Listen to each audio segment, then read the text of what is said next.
Welcome to Tibet This Week, where we bring you a weekly news edition on His Holiness the Dalai Lama, Tibet, and the Central Tibetan Administration. These are the headlines. His Holiness the Dalai Lama attends long life prayer ceremony. His Holiness the Dalai Lama congratulates the newly appointed Archbishop of Canterbury. His Holiness the Dalai Lama confers teaching in Dharamshala. Sikyong Penpa attends the inauguration ceremony of the 7th Young Indian Scholars Conference on Tibetan Studies. Sikyong engages Canadian lawmakers and civil society to highlight China's repression in Tibet. Central Election Commission announces schedule for Tibetan General Election 2026. UN experts raise alarm over death of Tibetan Lama in Vietnamese custody. Representatives of the offices of Tibet in Canberra and Brussels attend Taiwan's 114th National Day celebration. Tibetans protest as China celebrates their 76th founding anniversary of People's Republic of China. Weekly Lookout, Year of Compassion.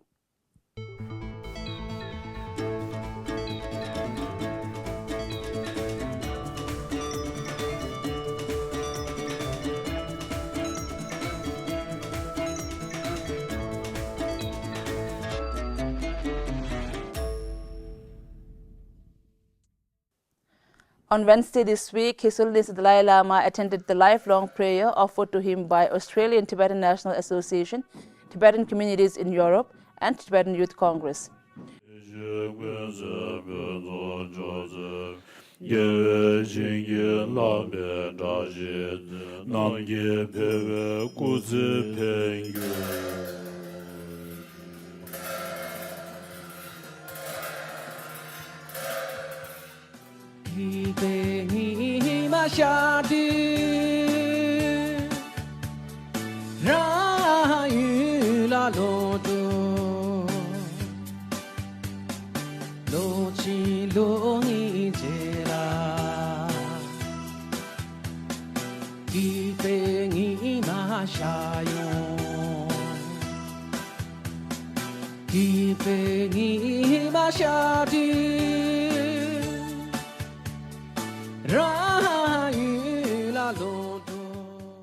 The Tibetan community of Europe, who had come to offer lifelong prayer to His Holiness the Dalai Lama, also met with Speaker Kimbasnam Tempe and Deputy Speaker Tsering Tekang of the Tibetan Parliament in exile. Last Saturday, His Holiness the Dalai Lama sent a congratulatory letter to Sarah Muley on being appointed the Archbishop of Canterbury. His Holiness further congratulated her on being the first female leader of Anglican Church and noted that her appointment is a beacon of hope for more women in leadership. On Saturday last week, upon request of Taiwanese Buddhists, His Holiness the Dalai Lama gave teachings on 100 deities of Tushita heaven, generation of Bodhicitta, and conferment of Bodhisattva vows to an estimation of 5,800 devotees at the main temple in Dharamshala. His Holiness in his address at the gathering spoke on the flourishment of Buddha Dharma and the need to respect all religious traditions, irrespective of differences in philosophies. On Wednesday this week, Sikyong Penpa of the Central Tibetan Administration attended the inaugural session of the 7th Young Indian Scholars Conference on Tibetan Studies at the Administrative Tibetan Welfare Society, Dharamshala. The two-day conference witnessed more than 30 experts and scholars, including co-authors from all over India. Sikyong in his address at the gathering highlighted the need to reinforce historical independent status of Tibet in order to gain value for middle way approach and urged the international community to understand China's intention behind all their actions. But when we speak about middle way, the Tibetan community is also quite conservative, thinking that when we speak about middle way, we cannot speak about the independent status of Tibet. So which I thought is quite narrow-minded in our approach. So we decided to focus on seeking recognition for the historical status of Tibet to gain value for the middle way. Otherwise, there's no value for the middle way. China is not responding to that. And what is important for China is sovereignty. Its sovereignty over, and its sovereignty claim over Tibet. So one message that we wanted to give is to the Chinese government that they cannot distort Tibetan history, whether it's in a person's life or whether it's in a nation's life. History is history. It's past. You just because of the whims and fancies of some political leaders, you cannot change history. So that message has to be sent clear to the Chinese authorities that Tibet has always been an independent state. And the second is to the international community The international community keeps repeating the statement that Tibet is part of the People's Republic of China. And when you say that, then I tell them that you're going against international law, because what is happening to Ukraine today, or what happened to Tibet 75 years ago, it was the same international law. There's only one international law. There are no two international laws. And Tibet was also forcefully occupied. Under the threat of war, we were forced to sign the 17-point agreement on May 23rd, 1951. And before that, we were militarily, forcefully occupied. Chamdo in October 1950. We need more people who can really do research and show the truth to the world. And not only having do your research work, but have that gut in you to stand for what you have written, what you have found out. That's more important. Therefore, I thank you so much. Over the past few days, you must have had a lot of discourses on a lot of important things, but walking through them, you must have found out, it must have reminded you that the question of Tibet is not just for research work. It's a living question of identity, and what should I say, it's a global responsibility.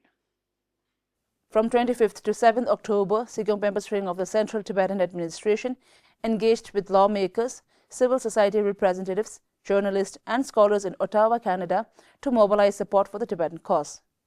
A major component of the visit was a press conference where Sikyong raised serious concerns regarding China's colonial-style boarding school system in Tibet and described it as calculated attempt at sinicization.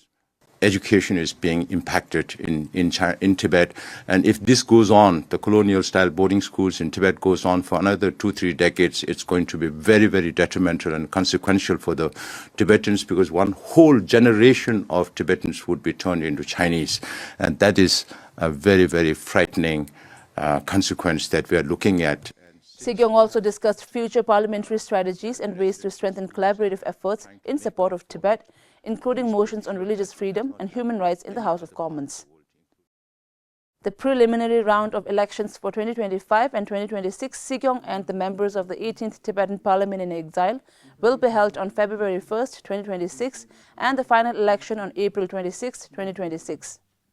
On Tuesday this week, the Central Election Commission held a press conference announcing its schedule for 2025 to 2026 Sikyong and the members of the 18th Tibetan Parliament in exile.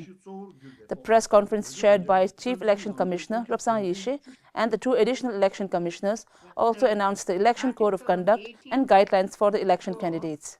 The Central Election Commission expressed their firm commitment to conduct the elections in a free, fair, inclusive and peaceful manner.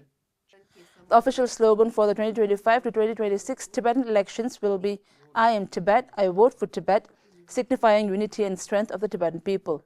The voters' registration shall begin on 8th October and must conclude by 8th November 2025.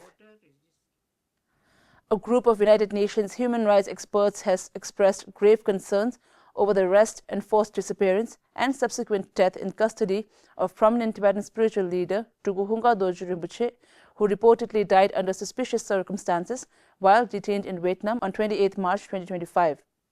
In 2 separate communications, the UN Working Group on Arbitrary Detention, the Working Group on Enforced Involuntary Disappearances, the Special Rapporteur on Extrajudicial, Summary or Arbitrary Executions, and the Special Rapporteur on Minority Issues called for urgent clarification and an independent investigation into the case and reminded both China and Vietnam of their obligations under the International Covenant on Civil and Political Rights. Sources state that Tukuhunga Dorje Rinpoche, also known as Kolo Rinpoche, was initially detained by Chinese authorities in Shanghai in August 2024 for unclear reasons, reportedly related to his refusal to organize a warm reception for the Chinese-appointed Panchen Lama and for maintaining his spiritual allegiance to His Holiness the 14th Dalai Lama.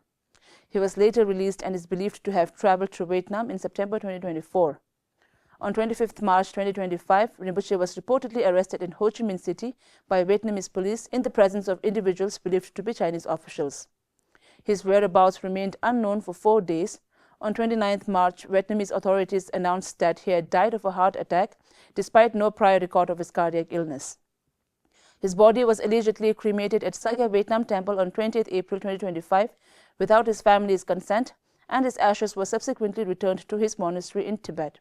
The UN experts stated that the sequence of events raises serious concerns regarding arbitrary deprivation of life, violations of the right to liberty and security, and the prohibition of enforced disappearance. Representative Kama Singye of the Tibet Information Office in Canberra and Representative Rixing Gekhang, Office of Tibet, Brussels, took part in the celebration of the 114th anniversary of Taiwan's National Day in Australia and Belgium, respectively. Taking the opportunity, both Representative Rixing Gekhang and Karma engaged with several attending guests to strengthen relations and foster a deeper understanding between the Tibet Information Office and other diplomatic missions. As the People's Republic of China celebrated its 76th founding anniversary on 1 October, Dawa Sangmo, Chinese liaison officer of the Tibet Information Office, Canberra, joined a rally together with Tibetans, Uyghurs, Hong Kongers, and Chinese pro-democracy advocates, calling attention to decades of human rights violations by the Chinese Communist Party and expressed solidarity with those suffering under its rule. Similarly, organized by the Tibetan community in Austria, around 50 Tibetans and Chinese activists in Austria jointly staged a peaceful protest in front of the Chinese Embassy office in Vienna. As part of Year of Compassion celebration, the Regional Tibetan Association of Massachusetts hosted a special screening of Mission Joy, Finding Happiness in Troubled Times at the Academy of Music Theatre in Northampton, Massachusetts. The Europe Chushikongru Association commemorated its 46th founding anniversary alongside the 90th birthday celebration of His Holiness the 14th Dalai Lama. France Kodun Committee and the Office of Tibet Paris organized a traveling exhibition highlighting His Holiness the Dalai Lama's legacy of wisdom. Within India, the Tibetan Settlement Office of Dharamshala, in collaboration with several Taiwanese groups visiting for His Holiness's teachings, organized a mass cleanup drive near the Baksu River under the Clean Upper Dharamshala program. The Kumpiling Kodun Committee, together with the monks of Tubden Thargiling Monastery in Sikkim and the Kham Kato Tibetan settlement in Saton, held prayer sessions, made offerings at the revered sites, and released birds in their respective places. That is all for this week's edition of Tibet This Week. See you in the next one.